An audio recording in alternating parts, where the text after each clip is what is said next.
लेकिन देखिए असली जो कहानी है वो हॉर्मूज की जंग अब शुरू हो चुकी है। अब किसी चीज का इंतजार नहीं होगा। देखिए हॉर्मूज में बड़ा डेवलपमेंट है।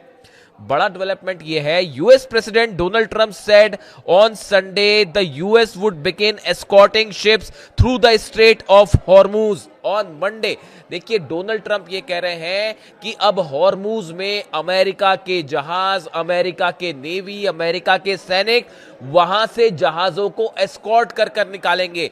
देखिए ये सीधा सीधा हॉर्मूज में घुसने की कोशिश के रूप में देखा जा रहा है और इसको लेकर ईरान सख्त नाराज है। देखिए जो खबर है, US central command said it would use guided missile destroyers over 100 land and sea based aircraft, multi domain unnamed platforms and 15,000 service member in the effort.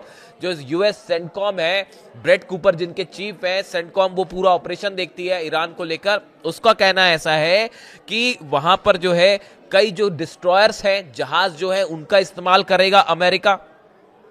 100 से ज्यादा एयरक्राफ्ट का इस्तेमाल किया जाएगा और 15,000 अमेरिकी सैनिकों का इस्तेमाल किया जाएगा हॉर्मूज में, ताकि वहां से जहाजों को सुरक्षित निकाला जा सके जिन जहाजों को अमेरिका निकालना चाहता है। ईरान का कहना है कि अगर ऐसा अमेरिका ने शुरू किया, जो कि कहा जा रहा है कि आज से शुरू हो जाएगा, तो यह हॉर्मूज में ऐलान, जंग ऐलान होगा और सीधा सीधा सीज फायर का उल्लंघन होगा। यह ईरान पर हमले की तरह होगा। इस तरह की खबरें आ रही हैं जो देखा जा रहा है। The Iranian top law maker Ibrahim अजीजी says any US interference in the straight will be considered a violation of the cease fire. Iran की तरफ से बड़े नेताओं ने बात कह दी है कि अगर अमेरिका ने अपने जहाज यहां भेजे अंदर हॉर्मूज में और वो एस्कॉर्ट करके निकालना शुरू करे, तो उसके बाद सीधी जंग होगी और ये सीज फायर यहां टूट जाएगा।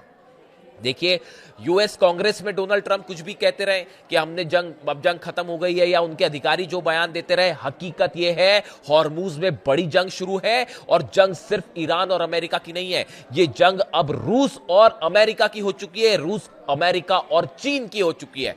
देखिए चीन ने अपने वॉरशिप्स भेजने शुरू कर दिए हैं हॉर्मूज के करीब, ताकि वहां से जो चीन के टैंकर्स निकलते हैं उनको सुरक्षित निकाला जाए।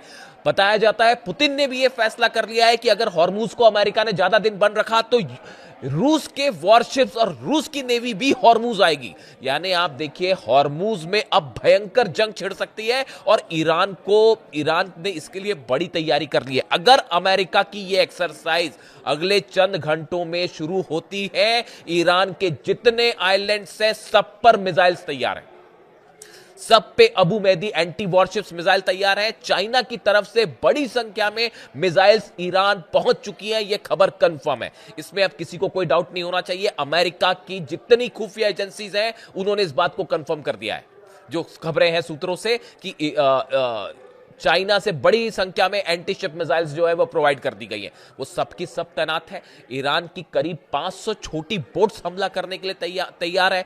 ईरान की जो सबमरीन्स है वो तैयार है, टॉर्पीडोस तैयार है। यहां तक कि जो दावा बार बार डोनाल्ड ट्रंप करते हैं कि हमने ईरान की नेवी को तबाह कर दिया, खबरें ये आ रही है 60% जहाज और नेवी जो है ईरान की वो पूरी तरह से सुरक्षित है और बड़े हमले को तैयार है। ईरान ने एक बड़ा प्लान तैयार किया है कि अगर अमेरिका के जहाज स्ट्रेट ऑफ हॉर्मूज में एंटर करते हैं, यूएई की तरफ से आगे बढ़ते हुए एंटर करते हैं, उन जहाजों को, देखिए स्ट्रेट ऑफ हॉर्मूज बड़ा सकरा इलाका है, वहां पर अगर एक बार जहाज आता है, वॉरशिप आता है, तो उसको वापस जाने के लिए जो टर्न लेना पड़ेगा, जो बड़े डिस्ट्रॉयर्स हैं अमेरिका के, अगर वो वहां अंदर आते हैं और अगर उनको यू टर्न लेना है तो वो लेने में उन्हें बहुत वक्त लगेगा और ये वो टाइम होगा जब ईरान की सेना घेर कर हमला कर सकती है और वहां फंस सकते हैं अमेरिका के डिस्ट्रॉयर्स, जिस तरह की खबरें। यानी देखिए अभी आज जो डेवलपमेंट है उसके मुताबिक हॉर्मूज में अब तक का सबसे बड़ा तनाव जो है वो शुरू हो चुका है और हालात ये है कि अब आमने सामने हैं अमेरिका और ईरान के जहाज वहां पे। इसके अलावा देखिए एक बड़ी खबर की चर्चा, कल मैं दिन भर इसको फॉलो करता रहा, कि एक 14 पॉइंट का प्रस्ताव कहा गया कि ईरान की तरफ से अमेरिका को भेजा गया। इस प्रस्ताव को लेकर तमाम चर्चाएं हैं। डोनाल्ड ट्रंप ने कहा हम इस पे बात करेंगे, हम इस पे चर्चा करेंगे, लेकिन देखिए 2-3 चीजें बिल्कुल साफ है। ईरान की तरफ से जो भी प्रस्ताव सामने आए या जो भी चर्चा के मुद्दे सामने आए, उसमें एक बात साफ ये है, ईरान अपने न्यूक्लियर प्रोग्राम पर बात करने को तैयार नहीं है, बात नंबर एक। ईरान अपना यूरेनियम छोड़ने को तैयार नहीं है, बात नंबर दो। और ये दोनों मुद्दे ऐसे हैं जिसको लेकर कभी किसी डील की संभावना है ही नहीं। इसके साथ ही ईरान ने हालांकि एक डिप्लोमेटिक जो कोशिश की, वो बहुत अच्छी कोशिश ये थी कि इसमें जो प्रस्ताव रखा गया, इसमें ये कहा गया कि एक पैक्ट साइन होना चाहिए, एक डील साइन होनी चाहिए, और उसमें देखिए जो बात इस ईरान के इस प्रस्ताव में रखी गई वो बेहद अच्छी बात है। ईरान की तरफ से एक अच्छी डिप्लोमेसी का प्रदर्शन करते हुए ये बात लिखी गई कि एक पैक्ट साइन होना चाहिए जिसमें अमेरिका भी साइन करे और इजराइल भी साइन करे कि आने वाले समय में ईरान पर हमले नहीं होंगे। अगर आप इस बात की गारंटी देंगे तो फिर हॉर्मूज को धीरे धीरे खोलने पर विचार किया जा सकता है।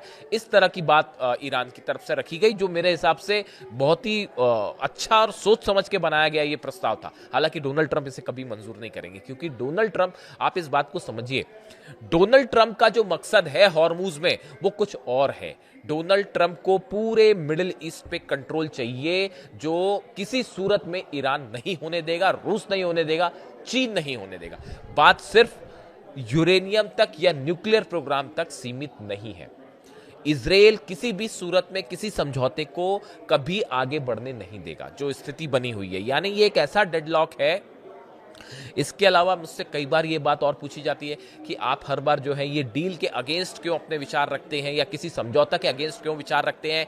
उसका एक लाइन में अगर मैं आंसर देना चाहूं, ईरान के सुप्रीम लीडर अली खामेनी साहब को निशाना बनाने के दिन ही ये बात तय हो गई थी कि अब अमेरिका से किसी तरह की कोई बातचीत नहीं होनी चाहिए। ये मेरी व्यक्तिगत राय है। मुझे लगता है कि अली खामेनी साहब का जिस तरह से असैसिनेशन हुआ, उसके बाद जब तक ये बात ईरान को ये बात सुनिश्चित करनी चाहिए कि भविष्य में कोई भी देश अब ईरान पे या मिडिल ईस्ट पे हमला करने की हिम्मत ना करे, जब तक ये बात साबित ना हो जाए, तब तक किसी भी रूप में कोई सीज फायर और कोई डील नहीं होनी चाहिए। यही बात अली खामेनी साहब ने हमेशा कही कि ये रिसोर्सेस की लड़ाई है, ये दूसरे देशों के ऑयल को कैप्चर करने की लड़ाई है, और ये कोशिश में अमेरिका हमेशा से लगा हुआ है। इस तरह की बात अली खामेनी साहब ने कही थी। इसीलिए वो हमेशा ये कहते थे कि यहां डील होने की कोई संभावना नहीं है, अमेरिका से बातचीत करने का कोई मकसद नहीं, कोई मतलब नहीं निकल के आएगा। ये बात उन्होंने हमेशा कही, और कमोबेश आप देखें हालात वही है। तमाम प्रस्ताव पे प्रस्ताव सामने आ रहे हैं। पाकिस्तान में कभी बात हो रही है, पहले 6 दौर की बातचीत हो चुकी। नतीजा क्या है? इसका कोई नतीजा है? नतीजा यह है कि हॉर्मूज में भयंकर जंग की तैयारी फिर शुरू है। जहाज आमने सामने हैं, और अगर अमेरिका की फोर्सेस वहां पर अंदर जाने की कोशिश है, ये एक बड़ा ग्राउंड ऑपरेशन भी हो सकता है, किसी भी समय कन्वर्ट हो सकता है। ये बोलने में कि भाई हम वहां से एस्कॉर्ट कर रहे हैं शिप को, लेकिन पता चला वहां पे ग्राउंड ऑपरेशन ही शुरू हो जाए। 100 फाइटर जेट्स इसमें इन्वॉल्व है अमेरिका के। यानी यहां जंग वाली बात हो रही है, किसी तरह की डील की कोई बात नहीं हो रही। इससे जुड़ा जो भी अपडेट होगा हॉर्मूज का, फौरन आप तक पहुंचाऊंगा। Thank you so much.